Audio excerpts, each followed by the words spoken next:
नमस्कार, मेरो नाम नारायण प्रसाद ढकाल र म पाल्पा जिल्लाको तरकारी उत्पादन निकै हुने क्षेत्र मदन पोखरा दमगडाबाट आएको हुँ र म यहाँ नेपाल मेसिनरी व्यवसाय सङ्घले आयोजना गरेको यो हाते ट्र्याक्टर मर्मत तालिममा म आएको छु र यहाँ चाहिँ हामीले कसरी चाहिँ हाते ट्र्याक्टरहरू हामीले मर्मत गर्न सकिन्छ, साना साना कुराहरूदेखि यहाँ चाहिँ प्रशिक्षण दिनु हुनाले हामी चाहिँ यहाँ आएका छौँ पाल्पादेखि।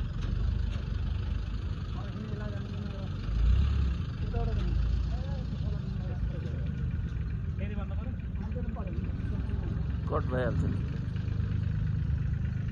तालिमको तपाईँले के सिक्न चाहनुहुन्छ जस्तो लाग्छ, के सिकाउला, के जान्नुभएको छैन, त्यसलाई कसरी लिनुभएको छ यो तालिमलाई? यो तालिममा हामीले सुनेअनुसार हामीलाई चाहिँ A to Z हामीले चाहिँ मिनी टिलरहरूको मर्मत समार हामीले गर्न पाउनेछौँ र चाहिँ हामीले सुरुदेखि कसरी चाहिँ मिनी टिलरलाई चाहिँ हामीले सानो सानो समस्याहरूदेखि लिएर ठुलो ठुलो समस्याहरू कसरी समाधान गर्ने भनेर हामीले तालिम लिन हामी यहाँ आएका छौँ। हामीलाई सिकाइन्छ भन्ने हामीले जानकारी पाएका छौँ। यही नै हो।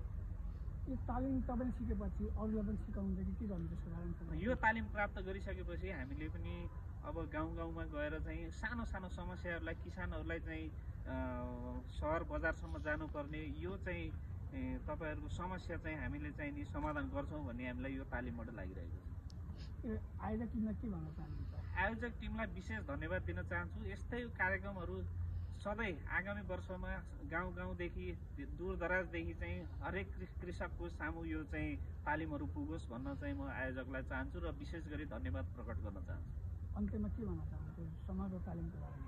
अन्त्यमा समग्र तालिमको विषयमा निकै राम्रो छ, व्यवस्थापन निकै राम्रो छ र टाढा टाढाबाट आउनुभएका साथीहरूको बसाइ पनि यहाँ चाहिँ